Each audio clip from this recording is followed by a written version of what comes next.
Hey y'all, it's Chris again out here at the Where2Wheel Parks Proving Grounds. We have a group of I think 13 vehicles out here today, and as you can see, the trails are quite wet and muddy, so we're not really doing much of a trail ride. We just had to get them turned around so that we can stage appropriately for the obstacle course, and that's what we're going to be focused on doing today. Most of our drivers today are experienced, at least so they say. We do have one that is, there's Wyatt. We do have one that admitted they're pretty new to wheeling, so we're going to pay extra special attention to that person and make sure he gets on and off the obstacles safely and without any damage. So everybody had smiles on their faces during the safety briefing this morning, and everyone's excited to see what their rigs are capable of and what their limits are.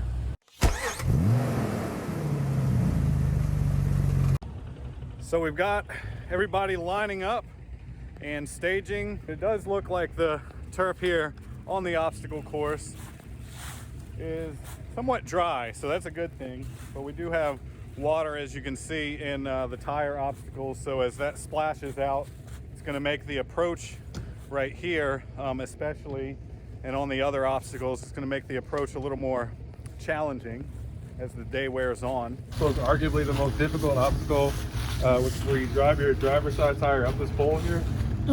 As you drive your driver's side, both tires up this pole, your passenger side tire is going to come into contact with the tire here, and what's going to happen is it's going to push your vehicle out this way. As your vehicle gets pushed out this way, your axle will actually start to rub on the rubber right here. Depending on your clearance, your wheelbase, your tire size, all that stuff kind of changes depending on what your setup is as you come up this approach. If you choose to do this, we want to spot you and kind of just tell you what's going on around your vehicle, because all you're seeing is trees when you sit in the vehicle looking up that way. So when you're coming up, you'll hang your head out the window, kind of watch where your tires are coming up this telephone pole, and then we'll kind of tell you what's going on over here on your passenger side tire as you come up. As you come up, if you continue to come forward, usually you'll pop up on the tire right here. And then the biggest thing is to be wary of your roof line in this tree. As you can see, a couple of people have made contact with it already. Oh, no, Mike. The second way to approach Mount Flexmore is the easy way, which is just up and over. It's just a little dirt hill. And then if you wanted to kind of add a little bit more of a excitement to that, you come up the easy way, and then you drop your tires off either side of the tires, and you just kind of drop it down. And then the third way is if you come directly up the tires. So whether it be from directly on this angle or on the other side, you'll come up and over the tires, and then you'll descend on the other side. Believe it or not, climbing a vertical face like that, depending again on your tire size and your pressure, a lot of times it will require lockers or enough momentum that it gets a little hairy on your drive line and stress your drive line. I have a particular warning for those that are running independent front suspension and independent rear suspension. Basically, you don't have a solid axle, you got control arms. If that's you, I've seen at least one CV axle break on this obstacle right here. Woo! What was that? CV shaft. CV shaft broke? Yes. When they bust, sometimes little ball bearings can shoot out. So you really need to give a lot more clearance. There are three ways. First way here, second way across the tires, third way up and over easy hill. Okay? All right, let's move to the next obstacle, please. This obstacle we refer to as Junior. We call it Junior because there's Big Mama and Big Daddy over there in the ground.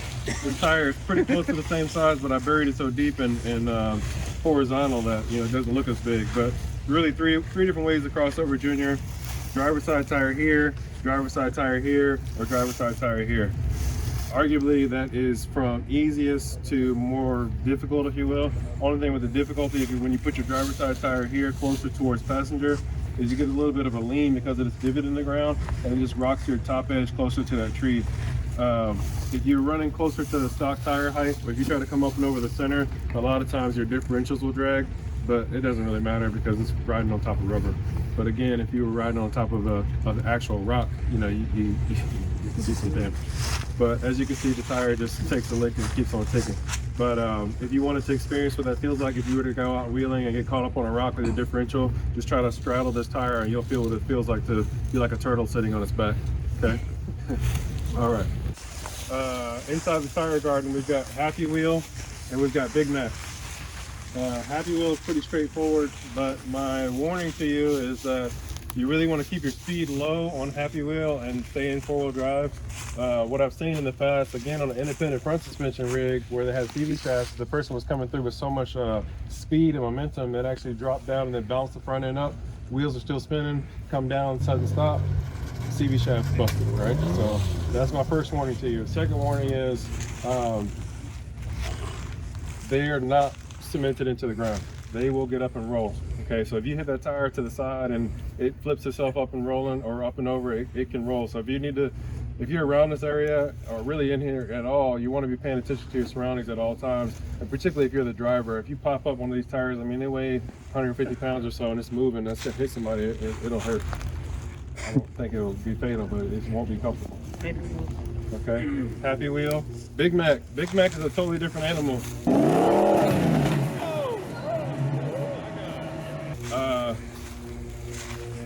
There are some rigs that I've seen out here that are capable of doing Big Mac. I might ask is that when you do it, you just grab, you know, one of us that have done it before, me or Jeff or Chris, and we'll kind of keep an eye out for you. Every time somebody gets on this obstacle, it's different. Some of these tires are bias ply tires and some of them are radial, which means some of them will squish and some of them will stay firm. So depending on the line that you take, you know, it's different for every person every time. The idea is to stay out of the holes and kind of ride the rims of the tires. And there's several different ways of coming across, and again, there's different lines. And I've even had a Cherokee that was pretty tricked out that climbed the solid face of that tire over there. It's about 32 inches solid face, so like you got to have a lot of traction and a lot of articulation to come up from that side. It's a little bit more difficult. But otherwise, I put these little tires here that squish as ramps. That's the easiest way to get up there, and then your Jeep starts doing like this. And you got to climb those tires. That is Big Mac. All right. All right, got a lot of nods. Let's move to the next obstacle. All right, guys, this obstacle right here we call the Shelton Shuffle. The reason why we call it the Shelton Shuffle is because Chris Shelton right here was like, hey, you got a bunch of debris laying around on your property. Why don't we make an obstacle out of it? So that's why we deemed it the Shelton Shuffle. This looks very unassuming, but what ends up happening a lot of times as you come across these culvert pipes, depending again on your wheelbase and your lift height, I see a lot of frames scraping the top of these culvert pipes, okay? So if you don't want to scrape your frame by any means, don't get on this obstacle. But if you don't mind a little scratching on your metal, feel free to do it. But everything in here is cylindrical, so again, four-wheel drive. You can imagine if you do an obstacle based out of cylinders and two-wheel drive, things can kick out and it becomes a hazard to the people that are standing around or to the next person that comes behind you. So again, four-wheel drive, I'm just gonna say required, okay? Not encouraged, it's required. And then when you exit on out into the center there, you cross over the telephone poles and you're free to move about the cabin from there. All right, Shelton Shuffle.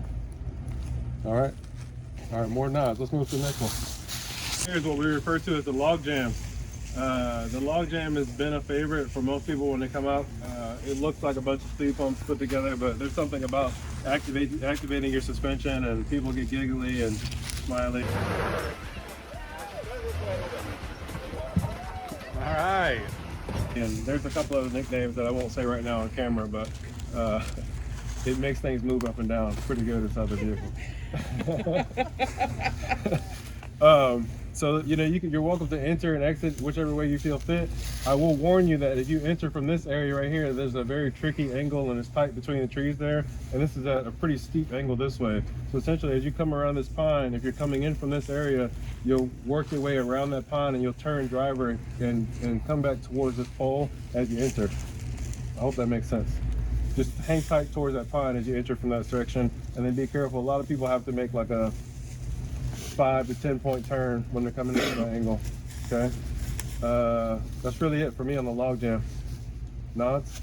Let's move to this obstacle as the Knuckle Smasher. The reason why we refer to it as the Knuckle Smasher is because when I was building it, we were building it with the backhoe. We were smacking the ground and putting the dirt inside the tires. But this is another very unassuming obstacle, but because I dug it out there as you descend, a lot of times your rear bumper may come into contact with the ground and or one of the tires, and I have seen a rear bumper bend up into the body of the vehicle. So if you don't know if you have a Chinesian bumper or not, you'll find out real quick.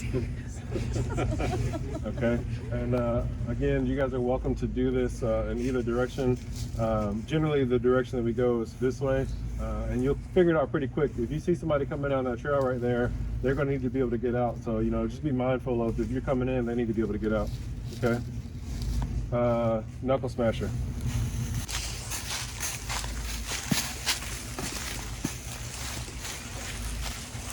This is an obstacle that we refer to as McLochness. And I'll take a moment to briefly mention the reason why we have all these Mcs like Big Mac and McLochness and all that stuff is because all these tires, for the most part, were donated by McCarthy Tire in Norfolk. The general manager, he actually even sketched up the design of this obstacle and sent me the tires free of charge. So McCarthy and Tire is one of our sponsors for this location. So McLochness. So when you come up and over McLochness, it's 61 inches on center, which is the average for most vehicles. The best advice I can tell you is that if you are hanging your head out the window on the driver's side coming in this way, if your driver's side tires are lined up over here, generally they're okay over here. Make sense? So what'll happen is if I'm spotting or one of my spotters over here, we'll be keeping an eye over here. But again, if both your tires are on these tires on that side, you're going to stay on this side. So really, if you just focus on that side, you'll get across. Again, depending on your capability, whether you have lockers, or you have an automatic or manual transmission, and then even with traction on seasons like this where it's constantly wet, will dictate how easy or how difficult this obstacle is. But you'll really start to see a lot of flex in your vehicle, and then you'll be able to test your traction. And if you don't have bump stops, you know, this will stuff it up into your wheel well, and it could damage your tire if it cuts into your fender. Okay, McLochness. I'm not going to go over there right now, but we built a steel staircase over there. So that steel staircase is a great obstacle for you to test your articulation, like really see how far you go. I've only had one vehicle that has made it successfully up and over. That is not a challenge, okay? Because if you take that as a challenge and you push your vehicle beyond where it's supposed to go, that is one of the obstacles where you will slap roll over, okay? And usually by the time you get to the point where you're like, oh, I shouldn't have done that, it is way too late. Yep. Okay? My biggest advice to you is if you get up on that obstacle, you stop before you get really uncomfortable. Stop at uncomfortable. Okay? Questionability. Don't go to really uncomfortable, because what will happen is you'll panic and you hit the brake. And guess what happens when you hit the brake? Your inertia goes forward and you're gone, right? I haven't had that happen yet, but I did have one patron that disregarded my instruction on not going that far and ended up taking a very slight amount of damage, but it wasn't very bad.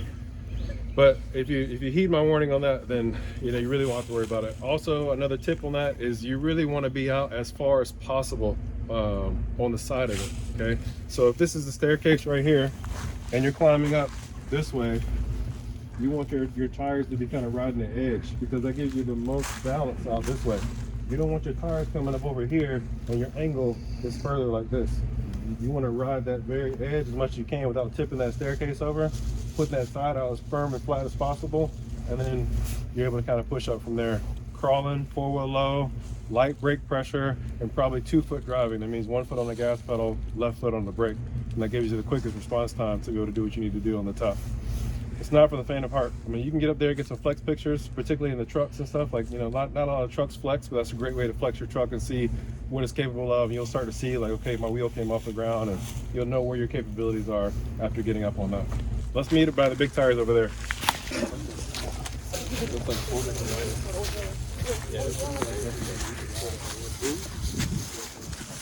Show of hands, who's seen our YouTube videos? Yeah, does this tire look as big in the video as it does in person? It looks way bigger in person, right? Yeah. Yeah. We get so many comments like, oh, it's just tires. Yeah, okay. This tire's like 6 foot tall. There's a couple different ways to do this. Again, you can kind of bring yourself up to the very edge and do kind of a flex and see if you can, how far you can go comfortably. Again, I've had vehicles that do that, but they're usually very extremely modified. I've even had one vehicle that kind of came up and over horizontally. I don't think that I've seen any vehicle out here that's capable of doing that. Again, that was an extremely modified rig. The most average ways of coming up here, you'll do what we call the oil changer pose. So you bring your vehicle in at a slight angle coming from this way. You're going to want to climb that tire first, which is usually your driver's side tire. As your driver's side tire starts to climb, then your passenger side tire starts to climb, and you work your way up on both tires. Then you stop kind of right at the height of the center. And that's really stable. You'll have a lot of suspension droop going from down there. This tire gets stuffed up, and sometimes your rear passenger side tire will start to teeter in the air. But great photo shots. Again, it's really not a lot of risk mixed in with that one. And oil changer is what we call that.